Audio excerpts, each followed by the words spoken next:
Hey guys, welcome back to Papa Prepper. How y'all doing this morning? If I'm doing this right, it should be 10:30 tomorrow morning, my time. This is the first one I'm gonna try to premiere tomorrow, so we'll see how it goes. I hope I don't screw it up. I'm gonna be doing some reading tonight, so got the old man glasses on. I'm not going anywhere political tonight. I mean, we all know what's going on. All we can do about it is pray and prep, right? Okay. And if you're here, you typically are a prepper. You already know the basics, the fundamentals, what you're doing. But what I've kind of done tonight is got some things that have many uses that are cheap, relatively cheap, so you can afford to get a bunch of, and not necessarily stuff you want to stock up on, but if you can, there's quite a few things that have very multiple uses. Very multiple. I don't think that's right. I think I should have said has a lot of multiple uses. Whatever. You know what I mean, guys. So, some of the things I found here. Some of these I've already kind of hit on. With a couple lists I've already done.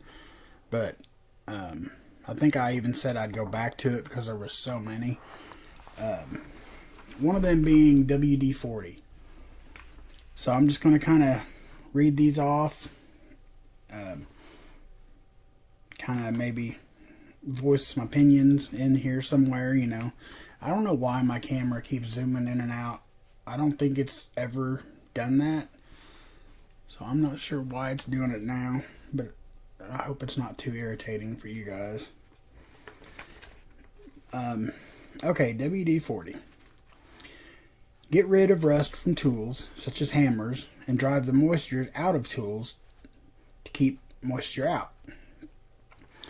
You can spray on buildings, like on the eaves of your house or your bug out shelter, wherever you happen to be. You can spray it in the eaves and nooks and crannies, and that will deter wasps and hornets and such from building nests. You can use it as a fire starter by spraying it on cotton balls or kindling and then lighting up with matches or lighter or whatever else you're using. Excuse me, guys. Use as a torch.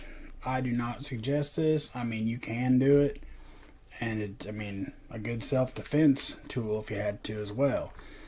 But you can, in one hand, ignite a lighter, and with the other hand, spray your WD-40 into the flame. Just be very careful. Make sure you're holding it way out away from you, because it will combust, and it's basically a flamethrower. Remove duct tape residue. Just spray over the affected area. It'll rub right off. Remove dirt and grime from kitchen tools and gardening tools. This preserves the tools as well. Lubricate your firearms and keep surfaces clean from rust. It's a suitable alternative in a pinch to clean your firearms with, but I wouldn't make a habit of it. If it's SHTF and that's all you got, it's all you got. Okay, but I would suggest not just doing it just because.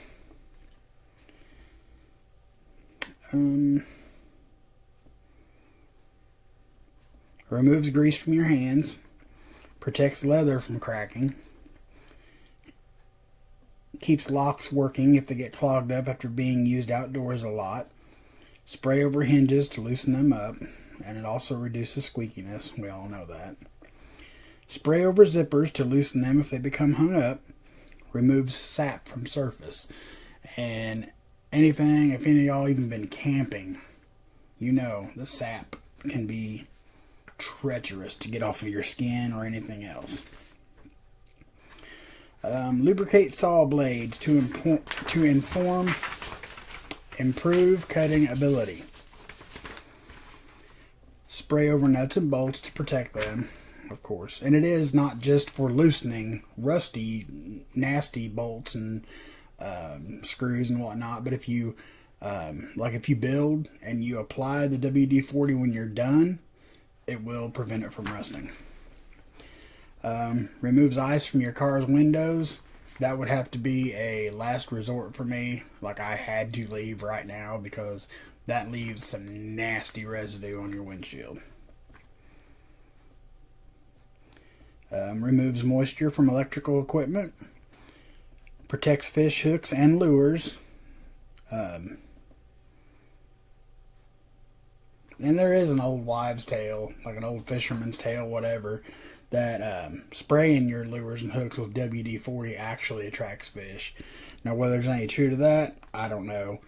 But I've never done it because it seems like to me it would do the complete opposite. Like, it's going to stink like something that they wouldn't want to eat, but it's worth a shot, I suppose.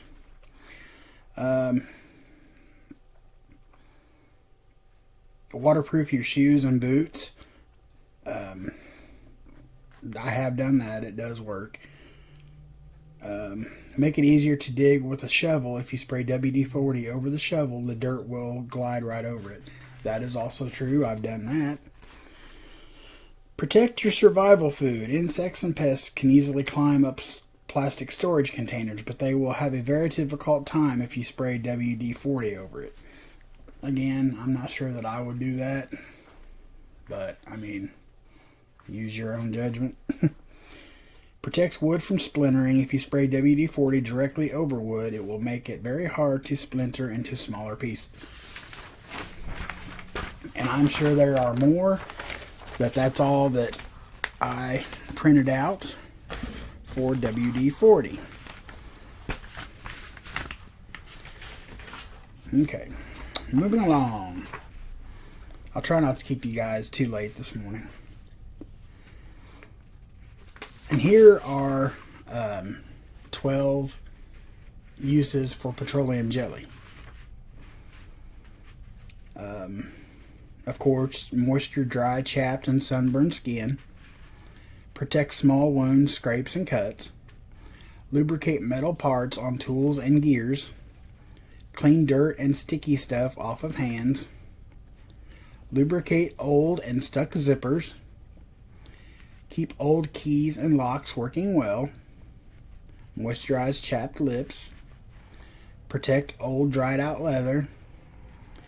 Protect extremities from frostbite, and that is very true, especially like your nose, your cheeks, your face, ears.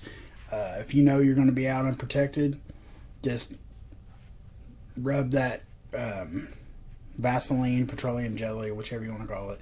Just rub that onto your skin, and it will form a barrier. I mean, you're still going to be cold, but it will form a barrier and prevent frostbite. Now, I can't say how long it's effective, but it will work at least short term. Make a cotton ball fire starter. And how you do that is you just take the cotton ball, roll it around in the Vaseline, leave just the tip of the cotton ball sticking out, and it also can be used as a candle as well. I don't think that's on here, but it'll burn for a while. You can use it as a candle. And prevent chafing when walking long distances. Any man, well, any woman too, I suppose, knows that it sucks if you're out stuck walking on a hot, sweaty day. That gets very painful down yonder. And I'm sure ladies, it's the same way. All the girls around here call it chub rub. I don't know what you guys call it, but that's what it's known as around here.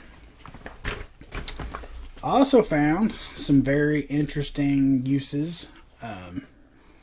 Now, some of these take a little more than just the can, but I found some uses for ammo cans. Oh, fill with dirt or sand to fortify your shelter. It's going to take a lot of ammo cans, just saying. And they're not that cheap. Ammo cache, of course. Pistol storage. Animal traps. First aid kit. 72-hour bug out kit. Used to wash clothes. Take the lid off or use as a fire... Sorry, guys. Where was I? Take the lid off for use as a firebox or stove. A field commode. Faraday cage. A planter. Food storage. A cooler. Water heater. Or heat water, I'm sorry, on a fire. A safe. Gather water. A burial cache. Storage on your boat. Space, tent, or shelter heater. An oven. And like I said, a lot of these you're going to have to look further into to see how to make these things. But they are, I mean, they're very doable. Spare guns part or storage. Spare car battery or jumper cable storage. Ham radio and equipment storage. Nails, screws, and other small items container. Kindling, tinder, and matches container. Flares, gunpowder, and other flammable item storage. Emergency fishing kit and tackle box. Rain gear storage. Waterproof document storage. Precious metal and coins cache. Toilet paper container. Make charcoal. It's a very good one. Emergency cooking supply storage. Stool or workbench support. I don't know about that.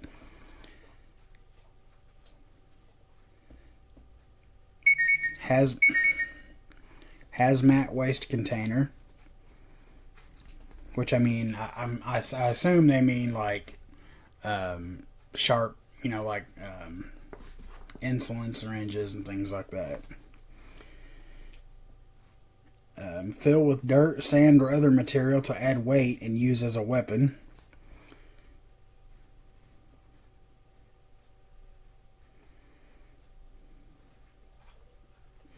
Since they are thin and stackable, used to store bug-in preps in an apartment. That's a good idea. Emergency repair kit, such as paracord, hammers, zip ties, super glue, patches, etc. Battery storage. Butane and propane canister and lighter fluid storage. And this one I really like, the seed storage. So there's a pretty lengthy list of things you can do with an ammo can. Now granted, ammo cans, I mean, they're not like overly expensive, but they're not cheap enough that you're going to be able to fill enough of them with dirt to fortify your home. I mean, or your shelter. Survival uses for plastic bottles. Of course, there's the obvious, you know, collecting water, storing water. But a lot of people don't know that you can boil water with plastic bottles. Especially like just pop bottles, the thick plastic.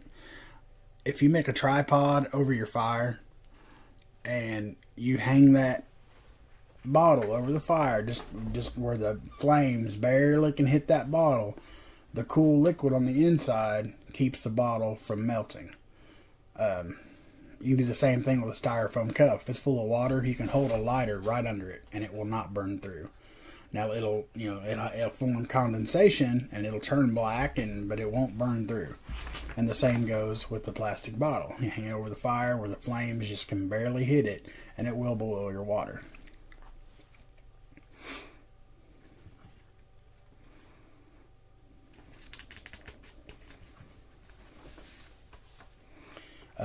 UV purification. It's not the most You don't want to rely on it. It's not the most consistent way to purify water. But if it's a clear plastic bottle, you take all the labels off of it and put it in the direct sunlight for at least, I think it's 6 hours. Yes, this will kill most of the pathogens so that the water is safer. I mean, of course, that's not the best way to do it. But if you're in a pinch, and if you're in a pinch, 6 hours is a long time to wait for a drink of water. But it will work. And it's not absolutely safe, but it's safer than just drinking some nasty water.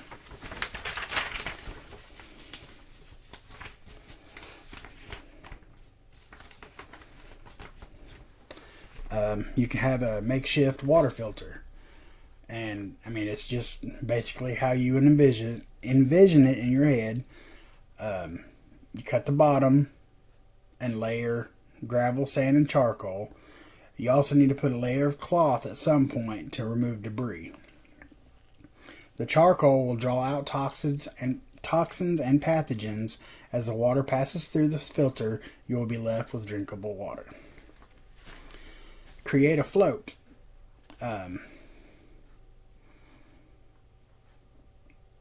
Various reasons. I mean, you would need something that was buoyant. One thing that comes to mind for me is fishing. You can set lines. Anybody ever river fished?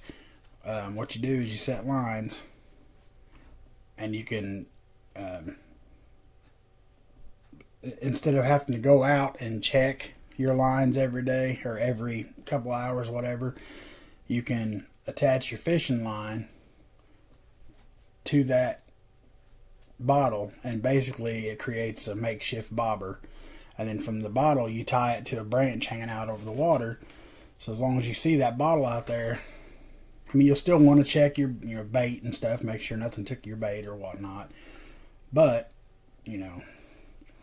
at least you can tell if there's a fish on there or not before you even check. And if you have enough of them, you can make a personal flotation device. Like if you have to, swim for a while, like downriver, up, whatever, you can. I would imagine probably 3 to 4 on each arm would probably keep an average sized man afloat. So there's that. A dry cache. So, if you could fit matches or lighters, whatever you could roll up. Anything really. Any small medical supplies, or you could funnel dry food into it. Keep it water, or yeah, that would be waterproof for that. Anything you can fit in the mouth of that bottle is completely waterproof. So it's going to stay dry as long as you can get it back out of the bottle. Tripwire system. If you are on the run, expect people to be closing in on your location. You need a way to alert yourself if they get close. By running cordage around your camp and attaching a plastic bottle with stones inside, you will hear any people that trip over that cordage. You'll hear it. Most people use like tin cans, stuff like that. But, if that's all you got, that's all you got, right? A lantern. And that does work. We've done that before. You can also use gallon milk jugs for that as well. Just fill it up with water. And you can tape your flashlight to where the light's directly on the bottle. And it does. It'll light up a room.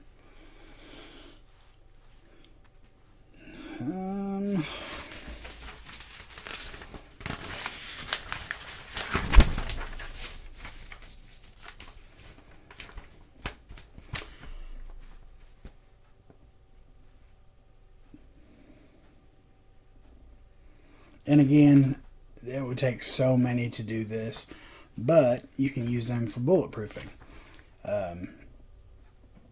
Fill the plastic bottles up with dirt, and it says that it's better bulletproofing than cinder blocks, which I can see that because cinder blocks are hollow, but again, that's going to take a lot of bottles to do your shelter. But what you can, and I mean, like I said, in a pinch, it's better than nothing, okay? But you can fill these up with dirt, and if you know that you're going to have a shootout, you can strap them to your chest. Your whole chest, abdomen, if you have enough. It sounds crazy, but, I mean, in theory, it would work. Definitely better than going out there with nothing on, right? Planting veggies. I'm sure all you probably know how to make a little mini terrarium out of a pop bottle or a 2-liter bottle. You can even do it with a milk jug. Just you cut the top off, and you want to put some holes in the bottom for drainage. Add the potting soil and plant your seeds.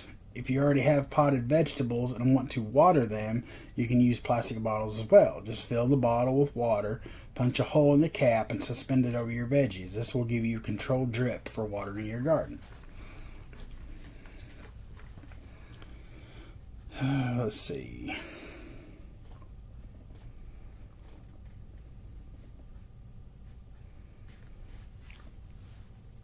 Of course, you can cut them off to make a funnel. Most everyone knows that.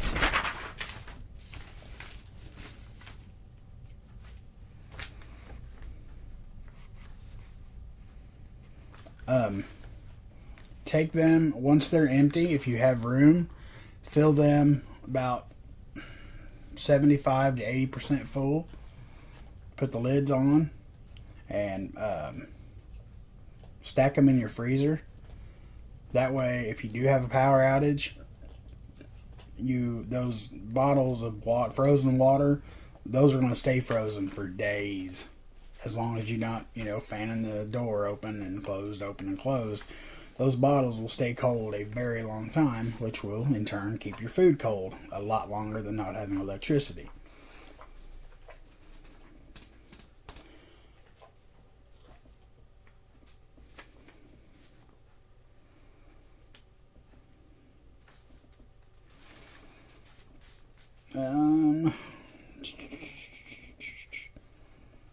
You can make an outside warm shower or like a hand wash station. Just a second. Let me make sure I get this right.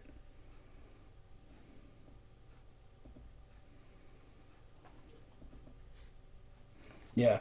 So if you want to take and